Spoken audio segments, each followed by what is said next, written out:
Hello and welcome. I hope that you are all doing well. Thank you so much for joining me here today where we're talking about books. And it is time for our third book for October, and that book is Dig Two Graves by Gretchen McNeil. Eve was betrayed by her best friend Yasmin, then ostracized by the entire school. She does not ask to be everyone's friend, just to be left alone to be herself. And who is she? Someone with a snarky wit and a love of 1940s film noir. After her betrayal, her parents and grandmother hatch a plan to boost Neve's confidence. If she will agree to attend Glam's 2-week empowering summer camp, her grandmother will pay for her entire college career. Aware that this will greatly help the family's financial situation, Neve agrees. At camp, Neve meets the bubbly beyond belief Diane and her roommate Inara, who is a lot more like Neve herself. Inara and Neve begin building a friendship, but Neve feels herself drawn to Diane.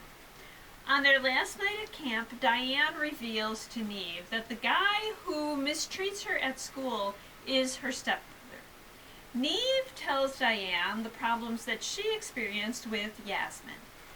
Then Diane jokes that they should help one another out by taking care of the other's tormentor. At least she says it's a joke. It must be a joke, right? Neve leaves camp surer of herself. While she's not exactly excited about the new school year, she does think she'll be able to keep her head down and get by with everyone's attention not on her. As she walks into school on the first day, she's surprised to find everyone crying. Then she is called to the office and learns that Yasmin has been murdered. At the top of the list of suspects is Neve herself. She gets a text from a number she doesn't recognize saying, "Your turn." Neve is shocked. How is she going to get out of this when she can't get anyone to believe her? Dig Two Graves is a twisty and twisted mystery that weaves the best of film noir into its plot. It's a perfect read for a chilly fall day. So what are some other books to read for a similar experience? The Obsession by Jessie Q. Sutanto.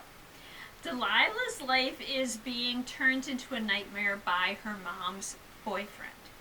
Logan is returning to school after taking time to recuperate after his friend's suicide. When he sees Delilah, he knows they are meant to be together forever. Delilah has secrets, and when Logan discovers one of these secrets, he uses this knowledge to make Delilah date him. But Delilah is done with men trying to control her life. If Logan won't let her go, she's perfectly capable of making him.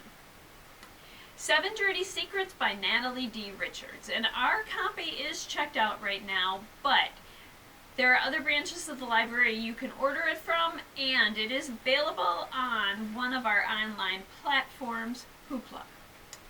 For her 18th birthday, Cleo receives an invitation to a scavenger hunt. She's sure that it's from her best friend Hope or her brother Connor, although both of them deny it. But it's a scavenger hunt, and she and Hope are always up for a good scavenger hunt. Of course they're doing it. As they continue, they realize that the locations the clues lead them to aren't actually random.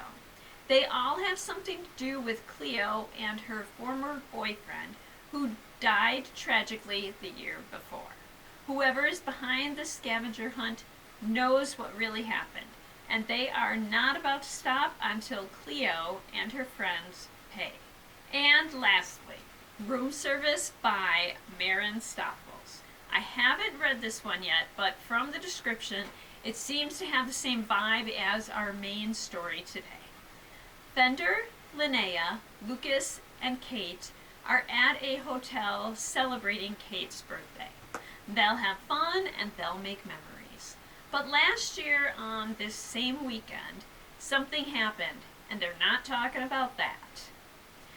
But someone else knows what happened, and they're leaving messages at the door. And this someone wants revenge. And there we are. I hope that you enjoyed this look at Dig Two Graves by Gretchen McNeil, and I hope that you will give it a read. It's perfect if you want mysteries and spooky books this time of year. And speaking of the perfect books for the spooky season, I will be back next time with The Gifts That Bind Us by Carolyn O'Donoghue. I hope that you will join me then, and until then, I hope that you enjoy all that you do and all that you read. And thank you.